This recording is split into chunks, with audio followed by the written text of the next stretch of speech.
4 साल की बीमारी, मैं बोल रहा हूँ कि 60 साल की बीमारी भारत झेल रहा है।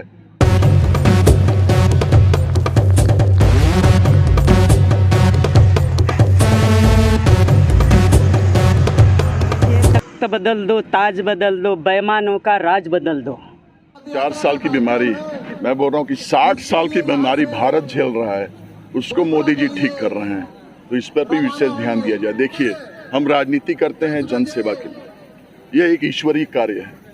भूपेश बघेल के कांग्रेस की सरकार ने जनता को लूटा। पाप क्या है पाप, और इसकी सजा देने के लिए ये पूरा जन सैलाब यहाँ खड़ा हुआ है। आप देख सकते हैं आक्रोशित लोग हैं, और जनता का पैसा खाना सबसे बड़ा पाप है। जैसे मैंने कहा, ईश्वरीय कार्य है जनसेवा करना। आज ईडी के छापे क्यों पड़ रहे हैं? ये प्रमाण है, करोड़ों रुपये बरामद हो रहे हैं। किसका पैसा है? जनता का पैसा है। और जनता इस लबरा भ्रष्टाचारी वादा खिलाफी सरकार को सबक सिखाने के लिए खड़ी है, और आने वाले समय में आप देखेंगे। सर, आप लोग विपक्ष में बैठे हुए हैं और आवाज उठाने की जो नौबत आ रही है, वो सड़क को टूट कर आखिर विधानसभा में, संसद में आपके लोग हैं, वहाँ पर आवाज क्यों नहीं उठा? सब जगह आवाज उठ रही है, सड़क से सदन तक के ये आवाज उठ रही है।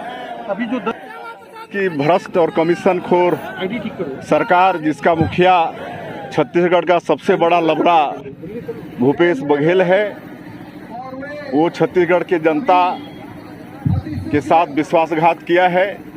अपने जन घोषणा पत्र का एक भी वादा 4 सालों में पूरा करने में सफल नहीं हुआ है, और इसी कारण से पूरे छत्तीसगढ़ में सर्वत्र सरकार के प्रति आक्रोश है।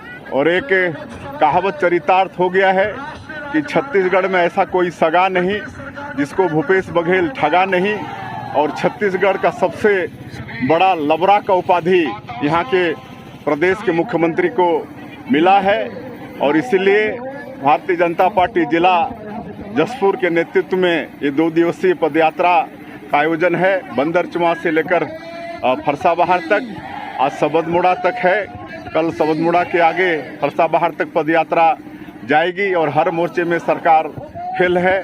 सारे लोग यहाँ ठगे गए हैं, किसान ठगे गए हैं, शिक्षित बेरोजगार ठगे गए हैं, महिला स्व सहायता समूह की बहनें ठगे गए हैं, अनियमित कर्मचारी ठगे गए हैं, सभी ठगे गए हैं।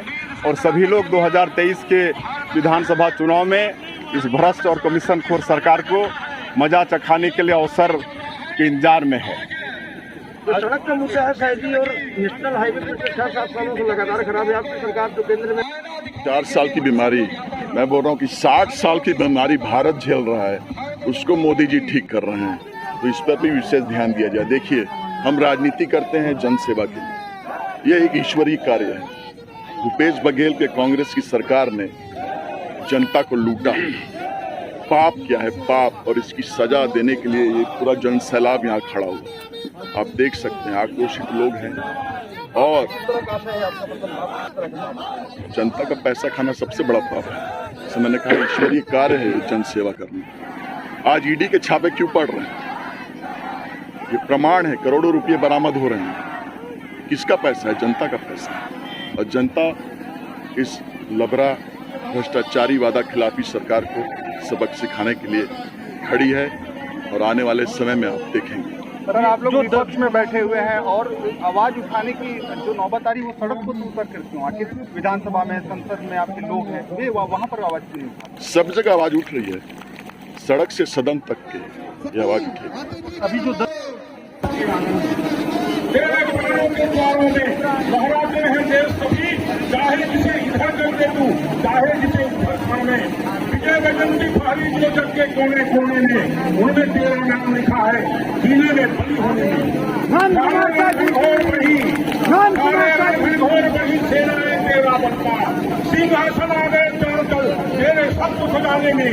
तेरे बाहुदंड में वह बल जो कि हरिकट तोड़ सके, तेरे स्कंद में वह बल जो कि सिंधे हो सके, तेरे वक्षस्थल में वह बल लोहाले विस्फोरणों से, और तेरी गर्जन में वह बल जो 100 में जीवन जोड़ सके।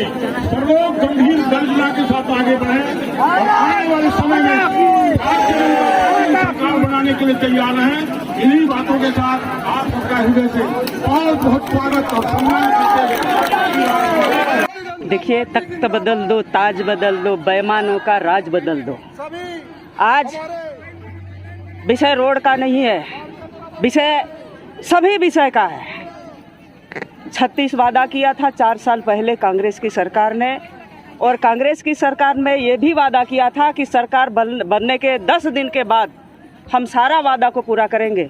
लेकिन आप लोगों को बताने की आवश्यकता नहीं है छत्तीसगढ़ में किस तरह से भ्रष्टाचार सरकार एक भी वादा पूरा न करके यहाँ बहन बेटी असुरक्षित है, क्राइम बढ़ रहा है, दिन दहाड़े आदमी को मार के चले जा रहे हैं, दिन दहाड़े लूटपाट हो रहा है, रोड नहीं है, बिजली बिल आज इतना आ रही है कि जनता परेशान है। आज प्रधानमंत्री यशस्वी प्रधानमंत्री जी ने देश के बहुत बड़ा योजना है प्रधानमंत्री आवास, आज लाखों से लाखों घर को वापस कर दे रहे हैं, लेकिन छत्तीसगढ़ की जनता तक पहुंचने नहीं दे रही है। आज उसका भी मांग है। आज गरीबों को लेकर के अत्याचार बढ़ गया है। आज आदिवासियों के खिलाफ में आज आरक्षण बंद समाप्त कर दिया है। 32% आरक्षण था, उसको 20% कर दिया। ये सिर्फ और सिर्फ कांग्रेस सरकार की लापरवाही के चलते आज हमारे छत्तीसगढ़ की भोले भाले आदिवासी भाई और बहनों को लाभ नहीं मिल रहा है। आज मेरे साथियों, आप लोगों को मैं बता देना चाहती हूँ कि आरक्षण के चलते आज मतलब छत्तीसगढ़ की कर्मचारी रुक सा गया है, छत्तीसगढ़ की सारा व्यवस्था रुक गया है। आज आप लोगों को बताने में जा रही हूँ। आज इतने भारे मतलब तादाद में, सैकड़ों की संख्या में, हजारों की संख्या में आज साथ दे रही है भारतीय जनता पार्टी के बैनर तले। आज ऐसे हमारे आदरणीय विष्णुदेव साय जी, आदरणीय प्रबल प्रताप सिंह जुदे जी, आदरणीय बड़े साय जी, हमारे सभी जिला के अध्यक्ष, महामंत्री, सभी जिला के पूरे टीम, हमारे जिला पंचायत की अध्यक्ष महोदया रेमुनी भगत जी भी सब पूरे मिल करके आज हजारों की संख्या में आज 24 किलोमीटर की यात्रा को हम लोग तय कर रहे हैं। ये पहला दिन है, दूसरा पड़ाव फरसाबहार में समापन होगी कल। मेरे साथियों, आज ये एक विषय नहीं है, बहुत सारे विषय है। बहुत सारे विषय को लेकर के आज हम लोग कांग्रेस भूपेश सरकार के को जगाने का काम कर रहे हैं, आग दिखाने का काम कर रहे हैं कि भूपेश सरकार जाग जाओ, नहीं तो जनता 1 साल बाद जवाब देने के लिए तैयार बैठी है। मैडम, रोड तो 4 साल से खराब है, लेकिन अभी अचानक ही जब चुनाव आ रहा है तब आप लोग भी जग रहे हैं। इससे पहले क्यों नहीं हुआ? अब तक रोड बन जाता है। चुनाव अभी बाकी है, लेकिन जिस तरह से आप लोग भी, हम लोग भी, छत्तीसगढ़ के सारे जनता रोड को लेकर के परेशान है। ये किसी को बताने की आवश्यकता नहीं है, किसी को दिखाने की आवश्यकता नहीं है, ये जनता देख रही है। लोग चाह रहे थे कि भारतीय जनता पार्टी के विपक्ष की जो भूमिका है वो कब निभाएंगे, लेकिन हम लोग अब तय कर लिए हैं कि कांग्रेस की सरकार को हम लोग ईंट से ईंट बजा देंगे। आज विपक्ष में हम लोग, विपक्ष आज जवाब देने के लिए तैयार खड़ी हुई है, और हम लोग जब तक ये सरकार को नहीं हटाएंगे तब तक हम लोग उखाड़ फेंकने के लिए आज हम लोग तैयार हैं। और हम लोग इसी तरह हम लोग का कार्यक्रम आगे की रणनीति क्या रहेगी?